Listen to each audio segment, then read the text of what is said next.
اچھا سر، بہت اچھا آپ نے بیان کیا. یہ میرے ذہن میں یہ ڈویلٹی سے ایک سوال آ رہا تھا کہ جب ہم آپ کہتے ہیں ڈویلٹی نہیں ہے، تو جب ہم چیزوں کو یا شخصیات کو یا پلیسز کو جب سیکرڈ اور کے تناظر دیکھیں گے، تو کیا یہ ڈویلٹی کریٹ نہیں کر دے گا؟ Something are sacred, something are not sacred, دیکھیں پروفین زمان و چیز. مکان میں ڈویلٹی آئے گی، حقیقت میں ڈویلٹی نہیں ہے. یہ اس کو بھی آج میں آپ کو اس کو بھی انشاءاللہ اس کو بھی ایڈریس کر دوں گا میں اپنے آج کے خطاب میں کہ ڈویلٹی کی پلیس ہے but it has a place in illusion not in reality. واہ جی واہ، زبردست. ویری کوئکلی چھوٹا سا سوال، بہت سمپل، 3-4 ویسے تو سوال ہے. نمبر 1، آپ نے کہا کہ دا قرآن opens differently to different people، تو پھر تو کوئی بھی انٹرپریٹیشن ہو اس کو ہم ریجیکٹ نہیں کر سکتے. نمبر 1. دین یو سیڈ کہ حلول دیر از نو کوشچن، تو پھر وحدت الوجود کو کس طرح وہ اٹین کرتے ہیں یا کس طرح سے وہ مٹیریلائز ہوتا ہے. And since we talked about the hijab, and since hijab یا shadow اگر ایک like you said it is the same thing اور duality نہیں ہے، تو then what is the reality of man?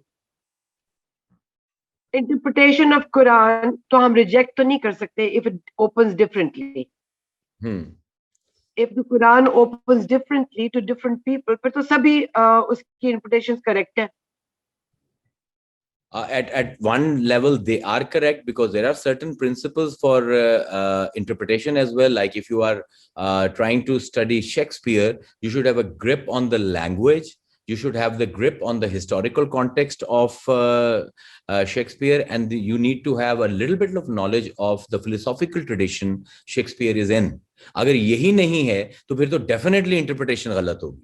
اس کے بعد جو opening ہے that is at معنوی level کہ ڈیپتھ کیا ہے. جس طرح مولا علی کا ہی قول ہے کہ اس میں فیہ آیاتن، اس کے اندر آیات ہیں للعوام، عوام کے لیے یہ پڑھنے کی کتاب ہے، قرأت کی کتاب ہے.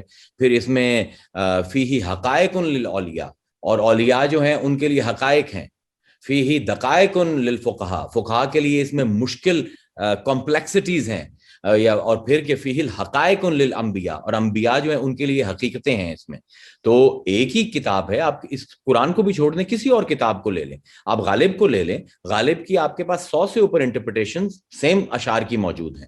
اب رومی کی ہزاروں انٹرپریٹیشنز موجود ہیں. ایک معنویت تو اس کی ایک رہتی ہے، لیکن معنویت کی پرسیپشن ہمیشہ ڈیفرنٹ ہوگی. مطلب یہ it's a very sad trap Muslims have fallen into by thinking that we are somehow entitled to fix meaning to the text. We can't do that to any text. ناظر کی جو subjectivity ہے وہ ہر text کے اندر لازمی آئے گی، ممکن نہیں ہے کہ وہ رہ سکے. اور وہ ریالٹی تو ایک ہی رہے گی، لیکن اس کے شیڈز مختلف کھلیں گے مختلف کے اوپر. Okay. So somehow we have to anyhow accept جب معنویت تو ایک ہے لیکن اس کے بعد جی معنویت ایک رہنی چاہیے. اس طرح قل هو اللہ احد ہے، اللہ ایک ہے. ایک ہونے سے کیا مراد ہے؟ وحدت نوعی ہے، وحدت جنسی ہے، وحدت کون سی ایرسٹوٹل والی وحدت ہے، پلیٹو والی وحدت ہے؟ یہ تو سارے سوال آئیں گے. لیکن جب ایک معنویت یہ ہے کہ اللہ ایک ہے، وہ ایک ہی رہے گی. لیکن اس کی جو بعد میں اس کی جو ایکسٹینشنز ہیں ان کے اندر معنویت میں بھی فرق آتا جائے گا. دوسرا سوال آپ کا وحدت الوجود اور حلول کے بارے میں تھا. سب سے پہلے تو وحدت الوجود کو سمجھیں.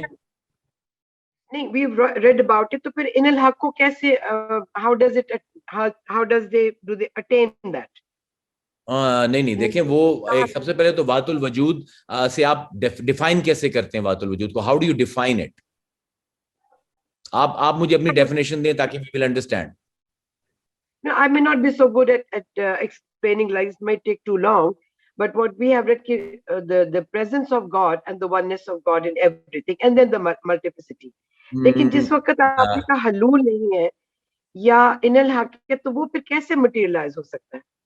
نہیں وہ میرے خیال میں یہ ڈیفینیشن تھوڑی سی فرق ہے. وحدت الوجود یہ نہیں ہے کہ اور وجود پائے نہیں جاتے. وحدت الوجود یہ ہے کہ اگر دو طرح کے وجود ہوتے ہیں، قائم بذات ہی، قائم لغیر ہی. کچھ وجود ہیں جو اپنی ہی ذات سے قائم ہیں، جس طرح میری سپیچ ہے اس وقت. My speech is dependent upon my presence. میں بولوں گا تو سپیچ ہوگی نا. تو وحدت الوجود یہ کہتا ہے کہ جو کلام ہے جو نکل رہا ہے میرے منہ سے یہ ڈیپینڈنٹ ہے, اس کو اپنے آپ کو وجود کہنے کا حق نہیں ہے قطعی طور پر, یہ وجود محض نہیں ہے. It's a kind of arbitrary وجود, it's a kind of a dependent وجود. اور جو بولنے والا ہے وہ انڈیپینڈنٹ ہے, اس کو کہنے کا حق ہے کہ میں متکلم ہوں. کلام کو آن اٹس اون وجود کلیم کرنے کا حق نہیں. یہ ذات الوجود ہے کہ اگر کائنات میں کوئی وجود ہے تو وہ صرف اللہ ہے حقیقی طور پر, جو قائم بالذات ہے. باقی تمام وجود اسی کے شیڈوز ہیں, اسی کے ریفلیکشنز ہیں. شیڈو کے اندر کبھی بھی نور کا انفیوژن ہو نہیں سکتی فلسافیکلی.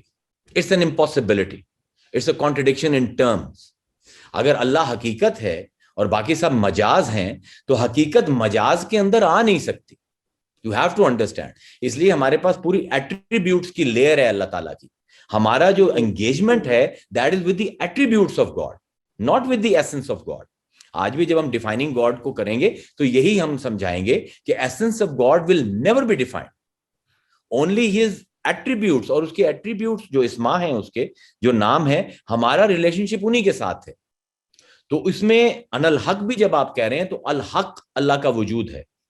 ان الحق کہنا اتنا ہی ہے جس طرح میں کہوں انا صدیق, میں سچا ہوں, یا میں کہوں انا حی, میں زندہ ہوں, یا میں کہوں کہ انا غنی, میں امیر ہوں.